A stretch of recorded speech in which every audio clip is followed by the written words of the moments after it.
ketemu lagi. Wih, ketemu lagi Ano. Honda CBR 250 RR. Setelah World Premiere, Iya. kita ketemu lagi di sini. Wah, keren banget. Akhirnya kita ketemu lagi dengan Honda CBR 250 RR. Atau biar gampang bilangnya CBR 250 RR aja ya Ano ya. Yoi, biar lebih enak. Jadi setelah kemarin kita hadir di World Premiere Honda CBR 250 RR ini, kali ini kita kencan kedua. Fungsinya adalah untuk melihat lebih detail apa yang Honda tawarkan dari motor ini. Ya. Yang pertama dari desain gimana? Dari desainan? Desainnya menurut saya sih racy banget ya, sporty banget. Khas Indonesia banget nih desainnya. Ya nggak? Untuk fairing depannya memang terlihat lebih Tajam ya? tajam dengan desain lampu yang sipit, semua sudah LED.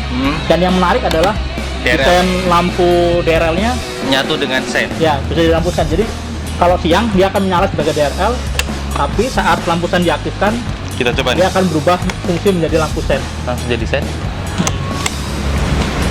Oke. Kalau dimatiin set dia DRL lagi. Dan lampunya nih, dia full LED. Kalau pas cuma pakai lampu dekat yang nyala, yang tengah nih dua. Kalau lampu jauh dinyalakan, yang samping juga nyala. Ini maksudnya. Nah, Dia saat lampu Lampu jauh jauh nyala. semuanya akan ikut menyala. Dan yang membedakan lagi adalah desain di bawah lidnya ini kalau kita lihat mirip dengan wing Wings ya, di MotoGP. Beberapa produsen variasi juga aksesoris juga sudah membuat unit ini untuk motor-motor Sport 250, tapi kali ini Honda udah memberikan bawaan nih. sebagai desain standar.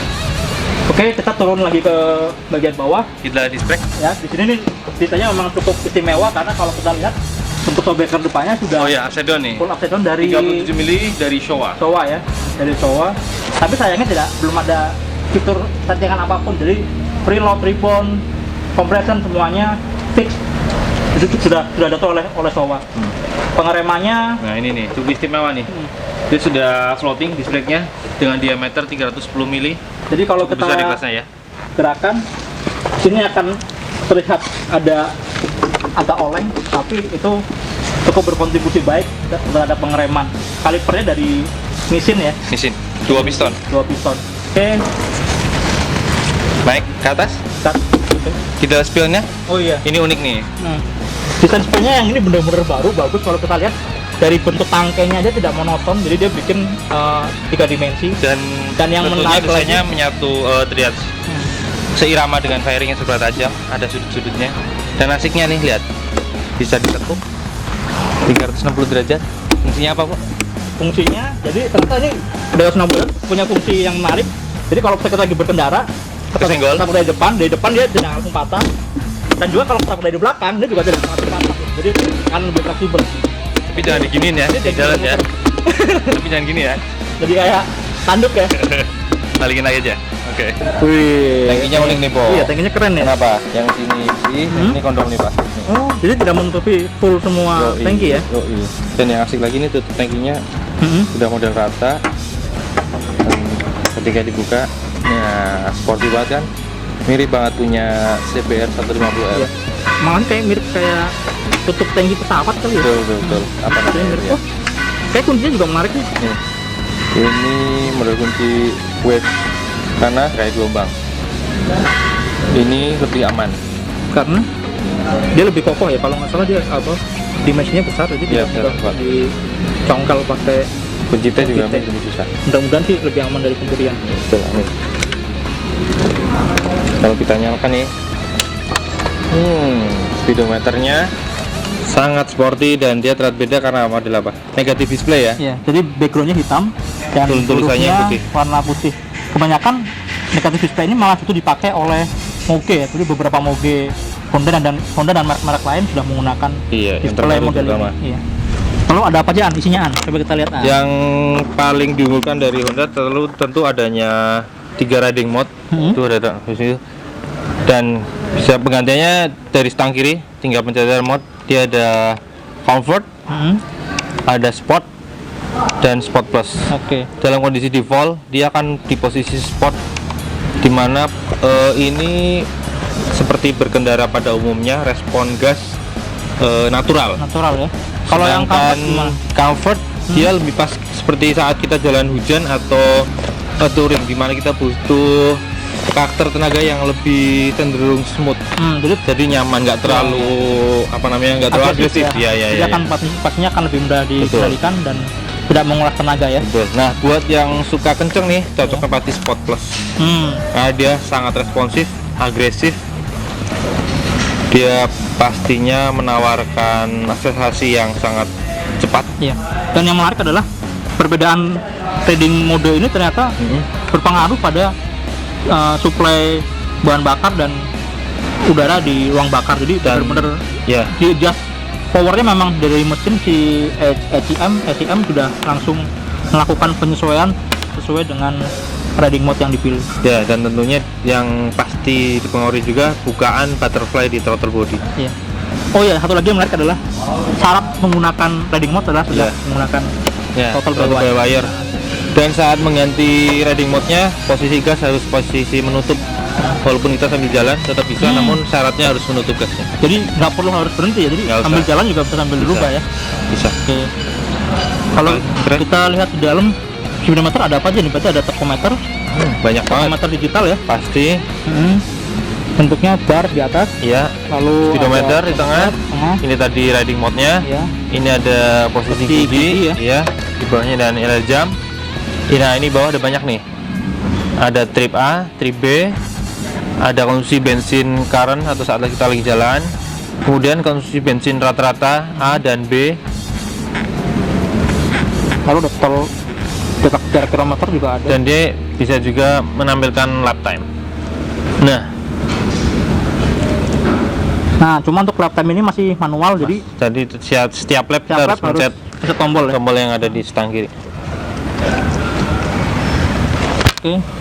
Dan jangan lupa di atas tachometer juga ada shift light ya.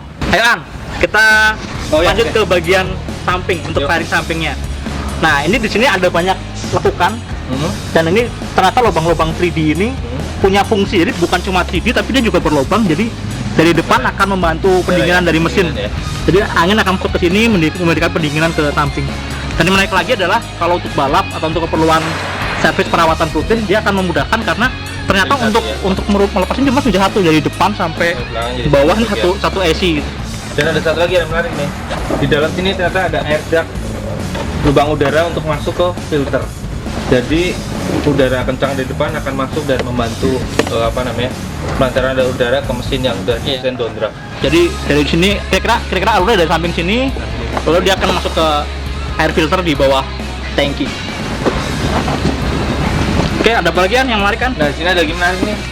Lihat di bagian mesin dia ada 2 lubang oli.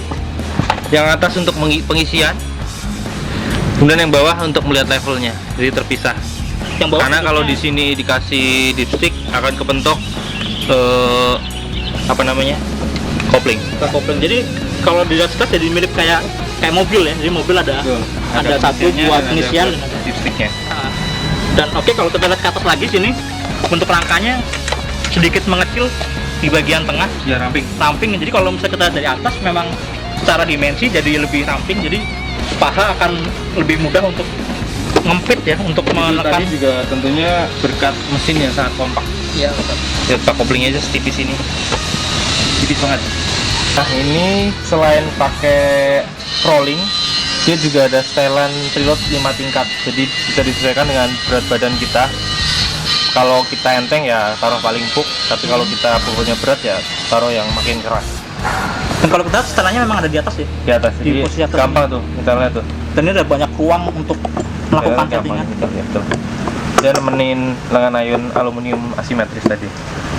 Oke, ini kalau lihat konfigurasi knalpotnya, ternyata bukan cuma ada 2 lubang di silencer, tapi ternyata konfigurasinya adalah 2, 1, di sini cabang lagi jadi 2. Jadi keluar dari mesin ada 2, di tengah sini menjadi 1 karena di sini juga menjadi lokasi catalytic converter ya.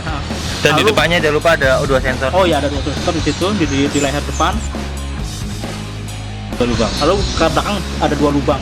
Dan yang menarik lagi adalah kalau kita lihat bentuk di sini, ini bentuknya agak ada ruang.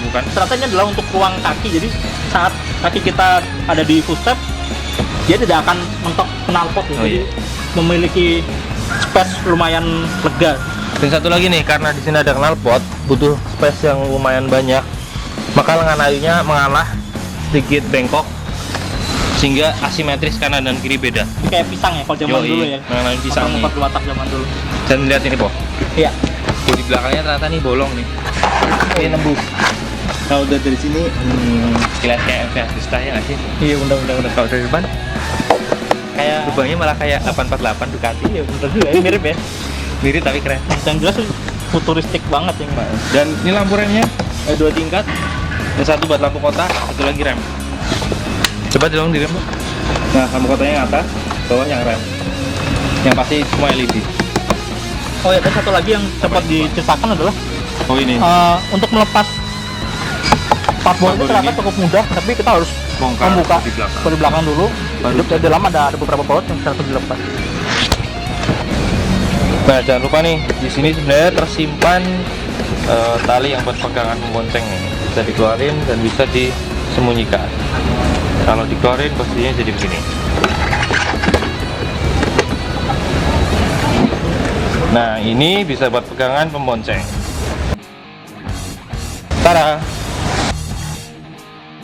Nah, pemirsa, itu dia tadi impresi kedua kita bertemu dengan all new Honda CBR 250 RR. Nah, ini kan udah pakai wet pack nya, udah pakai racing suit. Lengkap ya? Kapan ridingnya kita nyobanya? Nah, itu dia, sayangnya menurut Honda baru dikasih kesempatan November. Masih lama banget. Lama ya? Nunggu Mas Pro-nya katanya. Lama. Lama banget ah. Ya udah deh, sabar aja pemirsa. November. Sampai jumpa lagi di video berikutnya. Jangan lupa subscribe Otomotif TV. Bye.